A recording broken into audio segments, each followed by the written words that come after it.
Esse último mês, vimos o Bitcoin com dificuldade de continuar essa movimentação de alta, e isso porque a gente está vendo muitas baleias antigas, baleias que compraram seus Bitcoins por volta de 5 a 10 dólares, estão realizando em massa, natural. Uma zona muito atrativa para eles poderem realizar agora, obter seu lucro. E a gente vai falar sobre isso nesse vídeo. Em paralelo também a essas baleias antigas que estão realizando lucros, temos as instituições comprando menos bitcoins do que elas vinham comprando anteriormente. Então, realmente, essa conta não fecha, faz com que o preço lateralize e até corrija. Então, a gente tem que ficar atento ao que é que vai acontecer daqui para frente para a gente ver quais são essas possíveis movimentações que podem vir, principalmente decorrente dessas movimentações de realização de lucro das baleias antigas e essa diminuição de compra das instituições. Vamos falar sobre isso nesse vídeo e fazer uma análise completa também do Bitcoin para a gente entender como é que está esse cenário exatamente. Então, sem mais delongas, vamos para o vídeo. Vamos começar aqui por essa notícia. Detentores de longo prazo de Bitcoin vendem 241 mil Bitcoins. O BTC abaixo de 100 mil dólares, vem aí.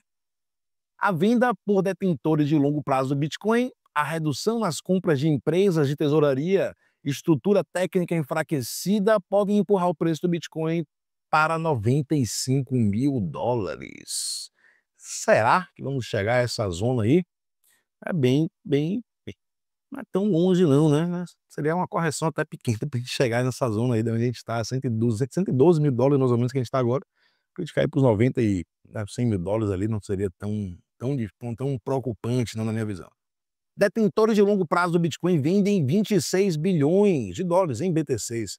Detentores de longo prazo do Bitcoin, LTS, LTHS, entidades que mantêm moedas pelo menos 6 meses começaram a se desfazer de suas moedas e à medida que o preço do BTC atingiu novas máximas históricas acima de 124 mil em agosto. Eu falei, são valores muito altos, né, e pessoas que compraram Bitcoin, né, há 6 meses, né, anteriormente, ou seja, já tem uma valorização atrativa, já querem realizar. Você imagine baleias que compraram bitcoins a 5, 10 dólares, né? Quanto não é atrativo e tentador não querer realizar boa parte da carteira aí e botar o lucro no bolso. Claro que isso também vai muito do intuito das baleias e quanto elas têm também, né? Mas quem comprou a 5 dólares, 10 dólares, caramba, deve ter quantidade absurda de Bitcoin e vender uma parte não deve ser nada, né? Não deve ser nada preocupante. Bitcoin atinge 111,3 mil, enquanto previsão aponta queda de mais 10% como pior cenário, ou seja, na pior das hipóteses, a gente se espera aí uma queda de mais 10%.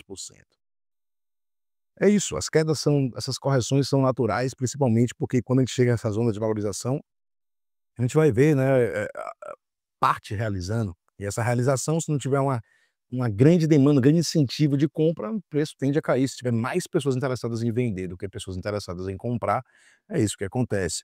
E nesse momento, quando a gente vê o preço subindo muito, o interesse por realização, botar lucro no bolso, é muito alto, por isso faz com que o preço recue de forma natural. Vamos lá aqui tentar entender mais. Analisando a mudança do fornecimento de LTH, o analista de CryptoQuant, Martin, disse que em uma base móvel de 30 dias, ou a média móvel de 30 dias, o fornecimento caiu em 241 mil bitcoins, no valor de cerca de 26 bilhões aos preços atuais do mercado, né, na segunda-feira. Ele acrescentou. Esse é um dos maiores recuos desde o início de 2025. Então, o que é que a gente está vendo agora são as instituições, né, comprando menos. A gente está vendo isso aqui no gráfico, companhia, o preço do Bitcoin vai subindo. A gente está vendo aqui a diminuição, a quantidade do pico da compra, aqui a diminuição, né, dessas compras. A gente tem outro gráfico também aqui que ele traz para a gente isso até mais claro aqui, ó. Quando a gente vê a quantidade de Bitcoins que estavam sendo comprados pelas instituições, né, chegando a picos aqui, isso é 2011, né, novembro de 2024, a gente teve esse pico aqui, all time high de compras de Bitcoin por instituições. Porém, a gente vê que viemos, né, de um ano com bastante compras, a gente teve outro pico aqui por volta do mês 7 de 2025, e no mês 8, mês 9, o que a gente está vendo é uma queda abrupta na compra desses Bitcoins, né? Então a demanda, né, o interesse por compra de Bitcoins está diminuindo. Alguma coisa eles estão vendo ou é um DCA programado, já esperavam por isso, né, vamos ver. Acredito que é natural eles esperarem também alguma correção e por isso eles estarem desacelerando nessa compra, por esperar alguma correção vir para voltar a acelerar mais uma vez, principalmente também, a incerteza do cenário macroeconômico global que tem aí.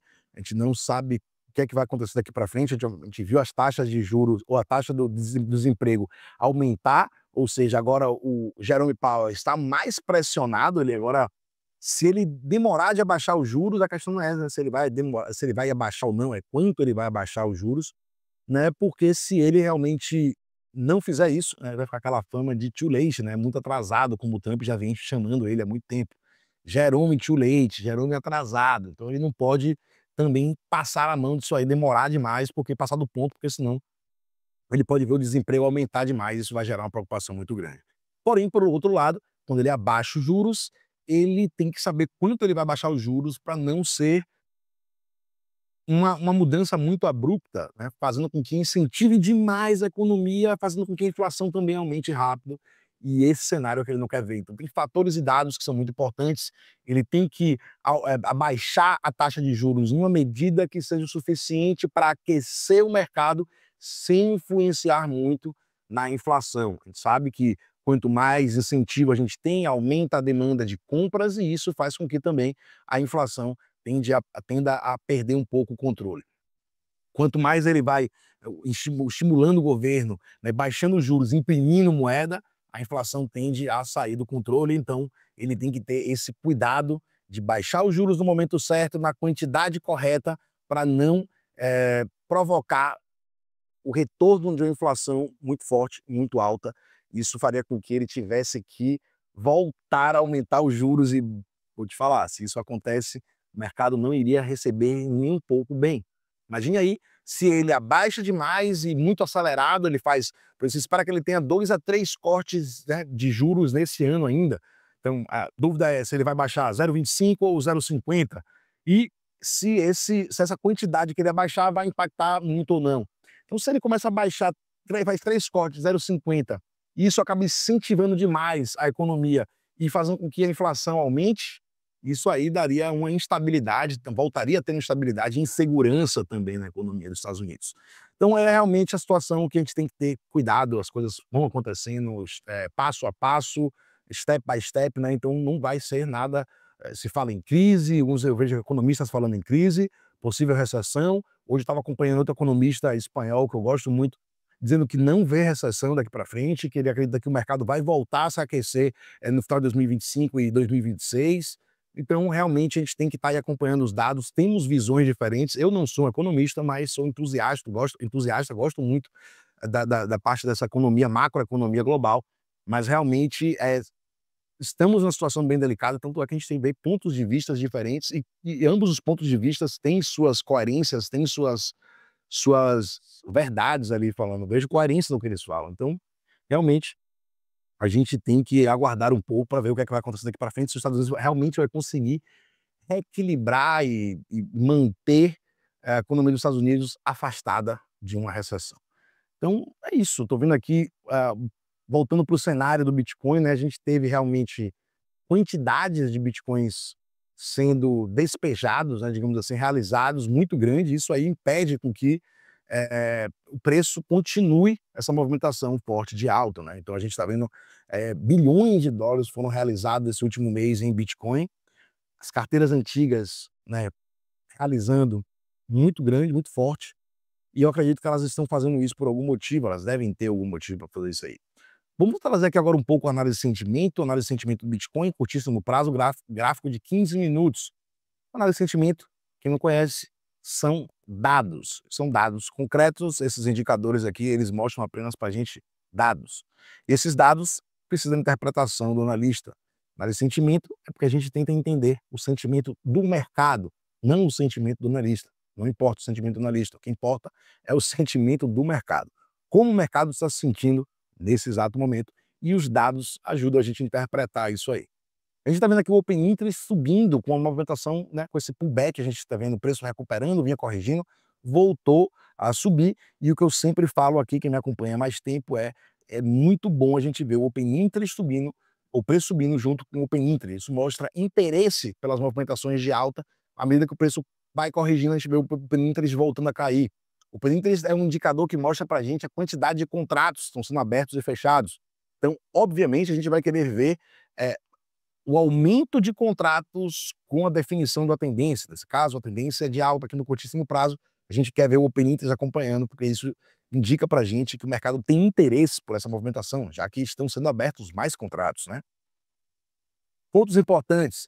Com essas correções que a gente teve, também teve muita captação de liquidez. Isso é um fator muito importante. Os mercados estão sempre por busca de captação de liquidez. A gente vê muitas vendas a mercado, muito mais do que a gente está vendo em compras a mercado. Tanto é que o CVD vem caindo aqui. Significa que o número de vendas a mercado está sendo muito maior do que o número de compras a mercado. Isso é muito bom para a continuação da movimentação de alta. Os preços corrigem, o preço corrige, as instituições captam muita liquidez com essas sardinhas que estão sendo assustadas com essas movimentações, vendem a mercado com medo. Quem capta essa liquidez? As instituições, as baleias, e isso ajuda com que o preço volte à movimentação de alta. Outro ponto muito importante, bem interessante, a gente está vendo o ratio caindo à medida que o preço sobe, ou seja, posições vendidas aumentando, mais pessoas shortando o Bitcoin à medida que o preço vai subindo. Ou seja, a gente está vendo o preço subindo e entrada de posições vendidas fazendo com que o ratio caia. Sim, ainda estamos em maioria com posições de long, porém a gente vê uma queda no ratio, indica para a gente que está tendo entrada de posições de short. O que é que isso tem a ver com tudo isso? Tem a ver que isso é muito bom, porque isso significa para as instituições que, se o preço continuar subindo aqui, vamos ter uma liquidez para captar aqui de quem? Dessas pessoas que estão entrando em posições vendidas nesse exato momento. Então, cenário, na minha visão aqui, pela análise de sentimento, muito bom pelo curtíssimo prazo para continuar essa movimentação de alta. Vamos ver agora a análise técnica para ver o que ela está falando para a gente. Vamos iniciar aqui com as NEMAs. Para quem não conhece, esse indicador aqui que desenvolveu fui eu, eles não são médias tradicionais, elas não funcionam, não são interpretadas da mesma forma que as médias tradicionais. Não importa se o preço está cruzando, se elas estão cruzando entre si, nada disso importa para mim. Se importa a cor que elas estão e o comportamento entre elas. Se elas estão juntas, me diz uma coisa; se elas estão separadas, me diz outra; se elas estão se separando, também me diz outra. No caso, quando elas estão juntas na cor branca, me diz uma tendência de alta e força nessa tendência. Quando elas estão juntas na cor laranja, tendência de baixa e força nessa tendência. Quando elas começam a se afastar, divergirem, isso é um enfraquecimento e possível reversão de tendência. Nesse caso aqui agora, o semanal, vocês podem ver bem óbvio, bem claro. As duas estão juntas na cor branca, tendência clara de alta. No semanal aqui, o indicador vem dando compra há muito tempo, né? O indicador, eu gosto muito por causa disso, ele é um rastreador de tendência, perdão, ele é um rastreador de tendência, que traz pra gente as tendências de uma forma bem segura. Aqui ele deu compra no semanal, na zona dos $27 mil, e até hoje dando compra, né? Então ele já tem 693 dias do semanal em compra. É um indicador que diz pra gente 2 anos indicando compra sem abrir mão disso. Não deu nenhum momento aqui nesse período venda. Nem nessas correções que a gente teve grande, ele não deu venda. Mandou segurar. E foi isso que ele tem, e é isso que ele está mandando fazer por enquanto. A gente já viu que o preço buscou por 2 vezes aqui a interação com essas duas linhas centrais e as duas na cor branca juntas, indicando continuação de tendência de alta. Eu acredito que a gente precisa esperar aqui agora no semanal, se o preço vai recuar mais uma vez, como vai ser essa interação aqui com essas lemas centrais e como elas vão estar. Esses padrões das lemas, eles acontecem de forma fractal. Então, todos os padrões das lemas acontecem do 1 milésimo de segundo até o diário, mensal, semanal, da mesma forma.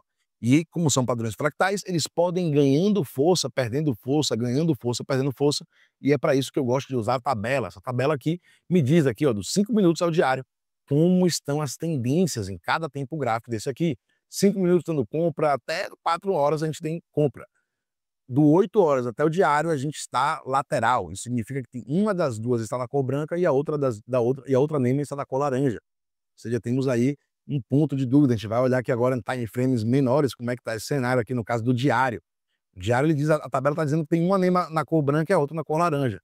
Como falei para vocês, esse afastamento aqui que eu tinha falado para vocês mostra um enfraquecimento. Quando as duas estão na cor laranja, padrão de baixa. Uma na cor branca e outra na cor laranja, atenção. na minha visão aqui agora, pelas nemas, o preço precisa romper aqui os 113 mil dólares e se manter acima dos 113 mil dólares, presta atenção. Isso aí não garantiria que o preço estaria retornando para a movimentação de alta aqui pelo indicador, e sim que ele está numa zona de no trade zone. Se ele rompe e entra nessa zona aqui, nesse range, no trading zone e observação. Para ele retornar para a movimentação de alta, para a tendência de alta, ele teria que fazer como ele fez aqui, ó. Ele tem que romper as duas nemas e se manter acima. Aí sim ele estaria voltando para um padrão de alta e vendo fortes movimentações de alta, como a gente viu aqui. Porém, se ele diverge, se afasta e não consegue romper essas centrais aqui, a tendência é essa aqui, ó. Faz pullback, volta para buscar a interação com as nemas centrais, volta a corrigir. Pullback, busca interação com as nemas centrais, volta a corrigir. Até que ele consiga romper, atacar a segunda e se manter acima da segunda. Então é o que eu aguardo aqui também no gráfico diário. Enquanto ele não romper aqui o 117 e se manter acima, você vai me perguntar, poxa, eu vou esperar romper o 117? Mano, vale muito mais a pena você esperar romper o 117 e o preço se manter assim e você ter uma garantia, uma certeza maior de que o preço pode vir fazer boas movimentações, valorizações como essa aqui, ou seja, o preço se mantém aqui, você compra, não comprou aqui atrasado nos 84, comprou aqui em cima nos 92, mas dos 92 até aqui em cima, você tem 120 dias com 27%, 27,90, quase 28% de valorização nesse período aqui de 120 dias. O indicador deu esse caminho para a gente. Nesse caso, o que ele está falando para a gente é ter cautela. Se o preço continua trabalhando abaixo dos 113 mil dólares, como está aqui agora, a gente tem grandes probabilidades do preço continuar aqui uma tendência de baixa, continuando buscando interação com essas nemas coloridas. Se ele rompe, né, esse aqui seria o caminho. Se ele faz isso aqui, as duas nemas estariam aqui na cor laranja, muito provavelmente as duas na cor laranja, indicando venda, e o preço trabalhando aqui abaixo delas. Isso aqui seria uma tendência clássica de baixa. Porém, o outro cenário que a gente pode ver o Bitcoin fazer será ele rompendo aqui essas duas nemas para cima, né? Então ele pode sim continuar demonstrando força, romper aqui a primeira, retestar ela aqui, vir buscar interação com essa segunda nema central, romper ela, retestar para continuar uma forte movimentação de alta. Isso aí é uma trajetória também muito comum de acontecer, e se isso acontecer, a gente vai ver as nemas se posicionando de uma outra forma, ou seja, elas vindo aqui já ficando a cor branca, se juntando, e a gente vai ver o preço voltando para a tendência de alta. Enquanto isso aqui não acontecer, eu não acredito que o preço vai fazer boas movimentações de alta. Então ele está ainda em um ponto bem delicado, um ponto que tem a maior probabilidade dele continuar a movimentação de baixa. Ele sair desse range, ele precisa romper aqui o 113, se manter acima. Se ele não fizer isso, ainda estamos em grande probabilidade de continuação de tendência de baixa. Então vamos ter atenção a isso aí, que essas divergências, sei que para vocês aí que não está acostumado, né, principalmente que você não tem livro, a gente não vai ver divergências entre médias móveis. Essas médias não estão em livro, esse tipo de leitura também não está em livro, mas o que eu posso garantir para vocês é que esses padrões aqui, eles se repetem há muitos e muitos anos. Tanto para movimentações de baixa quanto para movimentações de alta, essas divergências já acontecem no Bitcoin há muitos e muitos anos. Então, assim, em todos os time frames a gente vai ver essas mesmas divergências acontecendo, essas mesmas formações. A gente tem que estar atento assim, a esse indicador, porque ele mostra para a gente o caminho. Se você tem interesse de ter um indicador no seu setup também, o link aqui, ó, vai estar aqui embaixo. Chama aí, clica aí e venha fazer parte da família Nemas. E tem um grupo gratuito também, se você não está no grupo gratuito, venha, clica aqui embaixo e chama. Família, o que eu estou vendo aqui é exatamente isso. Eu acho que a gente está numa zona bem delicada e sim, temos padrões, não vou deixar de falar disso aqui também não. Vamos aqui para os padrões de alta que a gente tem em tempos gráficos menores, que eles podem continuar ganhando força. 2 horas, divergência altista. Né? Eu mostrei para vocês esse afastamento, quando acontece do outro lado, ó, alt, vou reverter o gráfico. Quando acontece aqui em cima, divergência de baixa. Só que quando acontece do outro lado, né, desinvertendo o gráfico, esse aqui é o gráfico normal, a gente vai ver a divergência e as duas nemas ficando na cor branca, indicando compra para a gente. Enquanto o preço estiver se mantendo, trabalhando aqui acima dessas duas nemas centrais, tendência de alta aqui, e esse padrão de alta eles podem continuar ganhando força e tentando atacar os padrões de baixa de tempos gráficos maiores. Então vamos ficar atento a esse padrãozinho aqui, a gente tem que ver o preço rompendo aqui o 113, se mantendo acima do 113, isso seria muito importante. 113 agora, no gráfico de 2 horas, você vê que está exatamente aqui na última nema colorida, que seria a última resistência que a gente tem aqui pelas nemas coloridas. preço rompendo essa zona, bem interessante isso aí, vai estar agredindo um padrão de baixa do gráfico diário, e isso é muito positivo, muito bom. Esses padrões, galera, eles podem ganhando força e perdendo força, então eles vão estar acontecendo em todos os time frames de uma forma bizarramente precisa. Então, se vocês quiserem acompanhar mais análises como essa, não deixe de me seguir para vocês estarem atentos e vendo análise diferente, única, exclusiva. Vocês não vão ver em canal nenhum por aí, porque esse indicador não existe em outro lugar, nem em livro. Então, é bem interessante a gente poder acompanhar esses padrões e essas movimentações. Espero que vocês tenham gostado. Se você não me segue, me siga, né? Tamo junto, deixa seu like aí. Até o próximo vídeo e um abraço.